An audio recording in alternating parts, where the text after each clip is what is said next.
He knew the world would not be the same.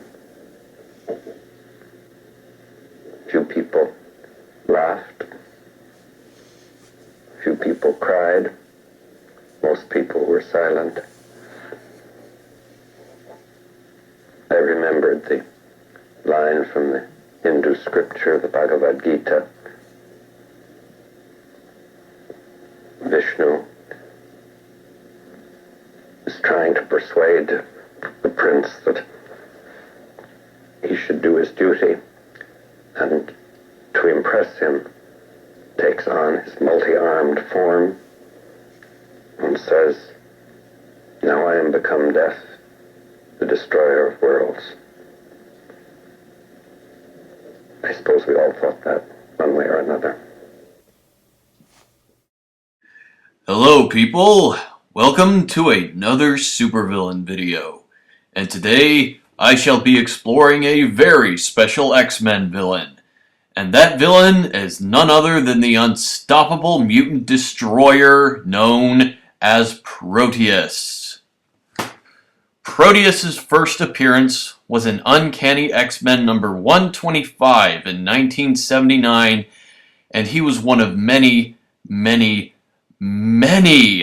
characters to be created by writer Chris Claremont, whose run on the X-Men books is considered to be one of the greatest comic book runs in the entire history of the medium.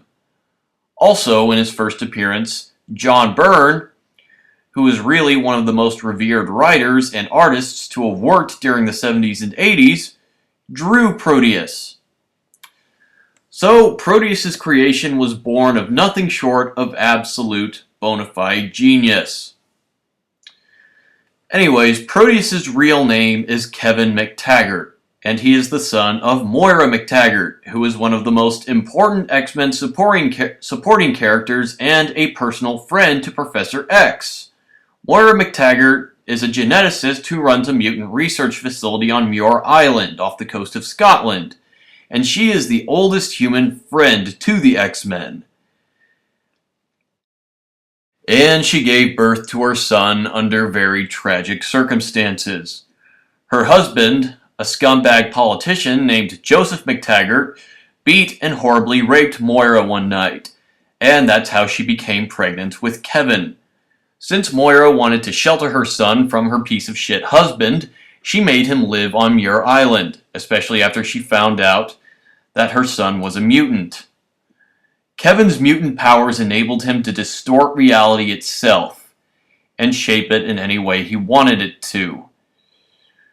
The only problem is, this power would drain his body of energy, requiring him to adopt a new host's body for him to inhabit. As powerful as he was, it was shown that Kevin was vulnerable to metal, and his mother confined him to a metal cell on Muir Island because he was so dangerous. Sometime later, the X-Men would fight Magneto very close to Muir Island, which would badly damage the building's security system, freeing Kevin from his cell. After possessing a random guy and escaping, Kevin set a new goal for himself: to get revenge on his father by possessing his body. Kevin decided to name himself Proteus, after the shape-shifting sea god from Greek mythology. Despite several conflicts with the X-Men, Proteus finally did achieve his intended goal. He managed to get revenge on his father by possessing his body, but in his fight with the X-Men, his father's body burned out and left him out in the open in his original form. Colossus delivered the final blow against Proteus, which in turn scattered his essence all across Scotland. And soon after that, everyone pretty much believed Kevin to have died. A couple years later, the International Terrorist Organization Advanced Idea Mechanics, or AIM for short, recruited a woman named Erica Benson and her son Gilbert to find all of Proteus's energy pieces, and bring him back to life. Needless to say, a few mutant superhero teams like the New Mutants and New Warriors intervened, but in the ensuing battle, Gilbert Benson's body was unintentionally fused with Proteus's essence, creating a whole new being from the two previous mutant villains. Boy, there sure is a lot of fusing involved with the X-Men rogues, isn't there? Anyways, so now reborn in a new body, Kevin McTaggert sought to use his powers to remake Scotland in his own image. A plan that was interrupted by the mutant team known as X-Factor. However, Proteus then had himself a philosophical epiphany, and realizing that he could never really truly fit into the world. So he attempted to commit suicide.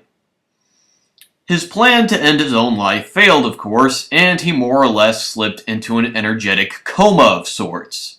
A few years later, the former Hellfire Club member and mutant villain Celine Gallio, along with her mate Eli Bard, and two mutant precogs named Blindfold and Destiny, the latter of which was formerly a member of the Brotherhood of Evil Mutants, would all succeed in reviving Proteus. And he would proceed to carry out a plan which would bring him more close to wiping out the X-Men than most other villains have managed to do before. Possessing the body of the mutant Blindfold, Proteus would possess the bodies of several other X-Men and come very close to killing them. But fortunately, Magneto would step in and hurl Proteus into space, where he would evaporate. And that is really the last we see of Proteus. For now, Proteus may just be my all-time favorite X-Men villain, because despite the fact that his comic book history is somewhat short, he makes a lasting impression in every panel that he is in. I first saw him in an episode of the 90s X-Men animated series, which, coincidentally enough, was a straight-up adaptation of his first major storyline in the comics. But his motivations in the cartoon and in the comics were kind of different, but for obvious reasons. Proteus is a dark character, and the fact that he was adapted as well as he was into the cartoon was impressive in itself. Proteus is one of the most dangerous mutants to have ever existed because his abilities to warp and change the physical universe really almost proved to be too much for the X-Men to handle. Especially in the aforementioned story where he nearly kills all the X-Men before Magneto kills him. I do find it pretty strange, however, that he has a weakness to metal of all things, but I suppose Claremont had to come up with some sort of weakness for him so he could avoid being insanely overpowered.